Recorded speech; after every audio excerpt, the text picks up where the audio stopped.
Hello అండి, ఈరోజు రత్న కిచెన్స్లో chicken curry చేసి చూపిస్తున్నానండి. ఫంక్షన్లో చేసే విధంగా ఇప్పుడు నేను కొలతలతో చూపిస్తున్నానండి. 3 కేజీల బాయిలర్ చికెన్ అండి. చూడండి ఏ విధంగా చేస్తానో. ముందుగా పొయ్యి అంటించుకునండి, దాని మీద ఒక దబరా పెట్టుకుని అందులోనండి 1/2 కేజీ ఆయిల్ దాకా వేసానండి. ఇంచుమించు 1/2 కేజీ పైన 1/2 కేజీ దాకా ఉంటుంది. ఆయిల్ వేడయ్యాక ఒక 1/2 కేజీ ఉల్లిపాయ ముక్కలండి, ఒక 10 పచ్చిమిర్చి వేసానండి. ఇప్పుడు ఈ ఉల్లిపాయలు పచ్చిమిరపకాయలు ఆయిల్లో బాగా మగ్గనిద్దామండి. మూత పెట్టి 10 నిమిషాల పాటు మగ్గనివ్వాలి. ఇప్పుడు మూత తీసి చూసాను చూడండి, చాలా వరకు మగ్గిపోయినాయి. ఒకసారి కలుపుకుందామండి ఇటు అటును. ఇప్పుడు ఆ ఉల్లిపాయల్లో ఉప్పు వేసుకుందామండి. ఉప్పు ఒక 100 గ్రాముల ఉప్పు వేసాను. ఇప్పుడు ఉప్పు కూడా వేసాక ఈ ఉల్లిపాయలు ఒకసారి కలుపుకుందామండి. ఇందులో ఒక 4 టమాటా ముక్కలు వేసానండి. 4 అంటే ఒక 1/2 కేజీ టమాటాలు వేసుకోవచ్చు. ఆ తర్వాత ఇప్పుడు అల్లం వెల్లుల్లి పేస్ట్ అండి, ఒక పెద్ద స్పూన్తో 3 స్పూన్లు వేస్తున్నాను.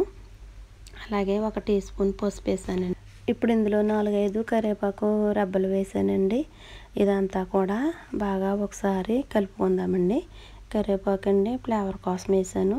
మళ్ళీ మధ్యలో కూర ఉడుకుతున్నప్పుడు వేసుకోండి, చాలా బాగుంటుంది.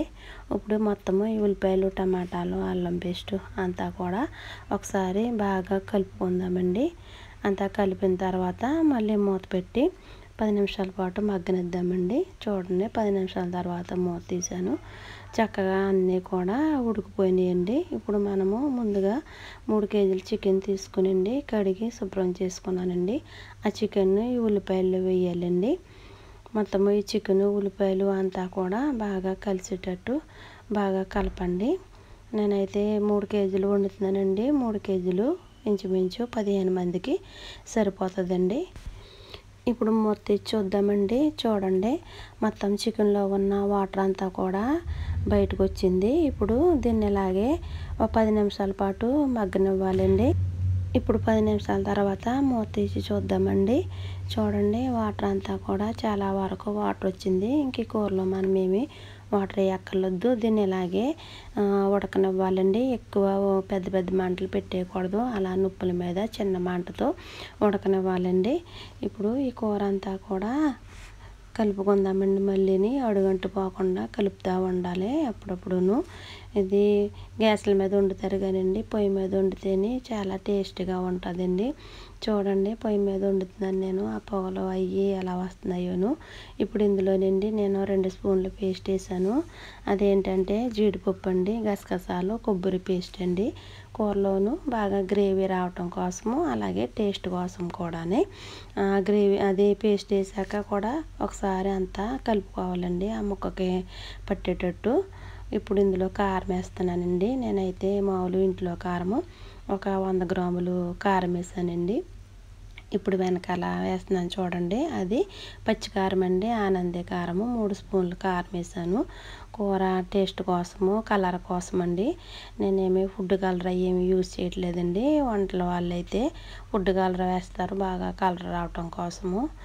ఫుడ్ కలర్ ఏమి ఎక్కర్లొద్దండి, ఇదే సరిపోద్ది. లాస్ట్లో చూడండి మంచి కలర్తో మంచి గ్రేవీతో ఎలా ఉంటుందోను. ఇప్పుడు ఈ కారం వేసాక మొత్తం కూర అంతా కూడా అండి ఒకసారి కలపాలి. ఉప్పు కారము ఇది పేస్ట్ అన్నీ వేసాం కదండి, ఇదంతా కూడా చికెన్ పట్టేటట్లు కలుపుతూ ఉండాలండి. ఇప్పుడు కారం వేసాం కదా, అడుగంటిపోతూ ఉంటుంది. మంట తగ్గించుకోవాలండి, చిన్నగా పెట్టుకోవాలి మంట. ఇంచుమించు నుప్పుల మీదే సరిపోతుందండి. ఇప్పుడు నేను ఉప్పు అవి సరిపోయినాయో లేదో చెక్ చేసుకున్నానండి. నాకు ఉప్పు సరిపోలేదు, మళ్ళీ కొంచెం ఉప్పు వేసుకున్నానండి. ఇప్పుడు అలా మూత పెట్టి కాసేపు అలా మగ్గనిద్దామండి. చూడండి మంట అయితే పూర్తిగా తీసేసాను నేను. ఇప్పుడు మసాలా పొడులు వేస్తున్నానండి. 1 స్పూన్ జీలకర్ర పొడి, 1 స్పూన్ ధనియాల పొడి, 2 స్పూన్లు గరం మసాలా వేసానండి. గరం మసాలా అంటే నేను ఎవరెస్ట్ చికెన్ మసాలా పొడి వేసానండి. అది మన ఇష్టం అండి, ఇంట్లో చేసుకున్నదైనా వేసుకోవచ్చు. ఇప్పుడు చూడండి కూర చూడండి, చికెన్ అంతా కూడా ఆయిల్ పైకి తేలింది, చక్కగా కుక్ అయిపోయింది, అన్నీ సరిపోయినాయండి. మనం ఇందులో ఒక చుక్క వాటర్ వేయక్కర్లేదు. మంచి గ్రేవీతో కూర చాలా బాగా వచ్చిందండి. ఇప్పుడు లాస్ట్లో మనము కొత్తిమీర వేసుకోవాలండి. అలాగే కొంచెం పుదీనా కూడా 2 కలిపి వేసి ఒకసారి కూరని తిప్పేయాలండి. కూర అయిపోయాక పైన వేస్తారు అంతే. అలా కాదు, మధ్యలో కూడా వేసి తిప్పుకుంటే ఆ కూరకి ఆ ఫ్లేవర్ అంతా పడుతుంది. ఇప్పుడు లాస్ట్లో మళ్ళీ కొత్తిమీర వేయండి. రెసిపీ కానీ మీకు నచ్చినట్లయితే లైక్ చేయండి, సబ్స్క్రైబ్